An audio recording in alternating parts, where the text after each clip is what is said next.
سلام حاج ابراهیم. سلام علیکم. صبح بخیر. حالت خوبه؟ خوشی تو؟ ارادت داری؟ چه داری میکنه حاج ابراهیم؟ دارم رز میبرم. به سلامتی.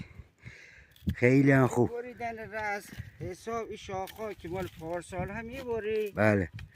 اینا که بار داده میبری. بله. این نواش براش میزه. حالا موقع رز بریدن نه؟ یا الان اینی دو تا سه تا قاب این بالا این مال پارسال این میبری. درست. دو تا قاب این بالا براش میزه. بله. خسته نباشی. پارسال سلامت باشی. اینا براش میزدی.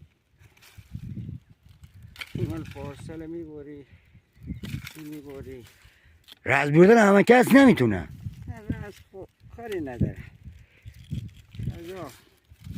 مثلا این باید از تاب بری از ره خشکیده. حالا مال پارسال میبری.